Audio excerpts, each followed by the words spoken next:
Brandon police are helping out police officers in Ukraine. The police service is donating more than 24 bulletproof vests to be used by officers in Ukraine. We're joined now by Brandon Police Service Chaplain, Constable Bruce Ewanyshyn. Good afternoon. Good afternoon, Lori.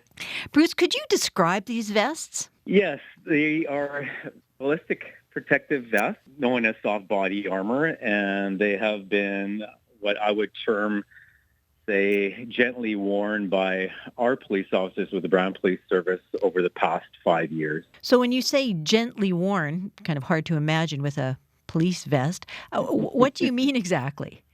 What I mean is that they haven't been subjected to any trauma. So they're in good shape? Yes, they're in very good shape. And how do they come to be in a state to be passed on? We have a policy, and I believe it runs in connection with the manufacturer's suggestion in that our members wear them for 5 years, and then after 5 years, they are then disposed of, and our members are issued with new vests. So they're in perfect shape. It's just you move on every 5 years with the vests. Exactly, yeah. And how did this come about to help out the police officers in the Ukraine with them? The process began about 8 months ago. I was approached by our sergeant who's in charge of uniform and our court services branch with Brandon Police Service, Sergeant Dana McCollum. Sergeant McCollum approached me asking if I had any connections that would make it possible to have our soft body armor donated to the Ukrainian police officers. Sergeant McCollum was aware that I had traveled to the Ukraine in 2019 on a police missions trip, and she was aware that I did have some connections with both police officers and police chaplains in the Ukraine. And that was the beginning of the process, and it's just come to fruition now in the past few days. And how exactly do the vests get to Ukraine? There are some middle persons involved. The vests will be taken to a Christian organization in Calgary, whom I have direct connections with. And from there, they will then be transported to another country adjacent to the Ukraine. And the connection there is Dobre Synik, and that's translated to Good Works Mission. From that point, there will be Ukraine police chaplains connecting with and bringing the vests in person into the Ukraine and distributing them then to the national police in Ukraine. How hard is it to get bundles of police vests through customs? Is there a lot of red tape, bureaucracy, and plus they're pretty bulky?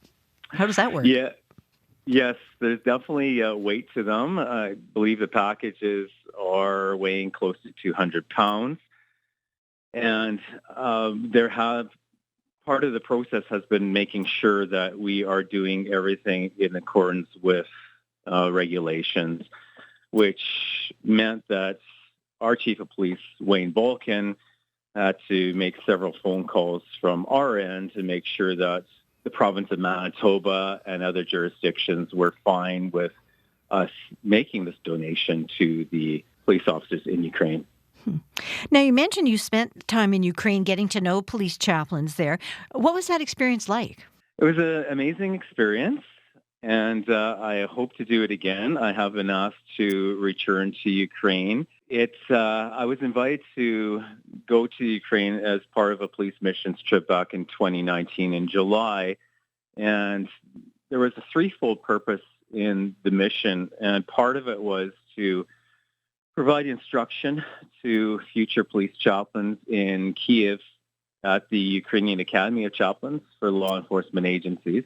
And then the even more exciting part was being able to travel with a team of Ukrainian police officers. There are actually two high-ranking officers throughout eastern Ukraine, close to the red zone, places like Luhansk region, Mariupol, and other cities, and attending to police headquarters of both patrol police and national police throughout those areas, speaking to them about the benefits of police chaplaincy And then a third role was actually in the evenings, meeting with community and church leaders throughout the eastern Ukraine region to serve as a bridge between the police community and to help establish relationships where historically there's been some beliefs of police corruption in those communities.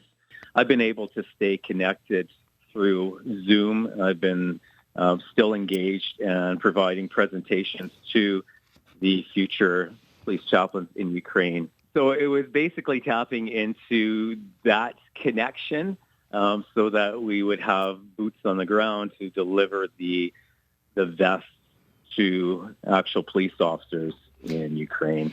Well, and as you mentioned, your trip was in 2019 before the Russian invasion, and yet you visited, as you said, the red zone. Mm-hmm.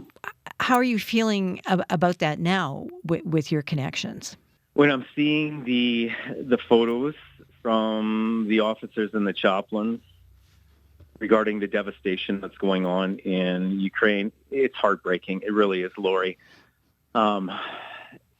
These cities that I visited that were flourishing, they're beautiful. There's so much tradition and culture there. And now to see the devastation of war, it is truly heartbreaking. I know I had connected with one police chief in the Ukraine, in the Mariupol region. And I had been following what had happened with him. He had been taken as a prisoner of war for approximately 4 months, and he is now released. Again, seeing the photographs of him, the person that he was, like even weight-wise and stuff, compared to now, it's heartbreaking. Yeah. And tell me, what will these vests mean for those police officers in Ukraine in the war? Right now, the officers are scrambling for equipment and anything that can help protect them. And so it's very satisfying and gratifying knowing that we will be able to provide something that will assist in protecting them. Now, keep in mind, these are vests that we would have actually set for destruction here in Brandon if it wouldn't have been for this opportunity. So, as we know, it's gratifying to be able to give and provide something that may even save the life of one of our fellow policing brothers or sisters in Ukraine. Mm-hmm. Well, thank you very much for telling us about the project. You're welcome, Lori. It's a pleasure.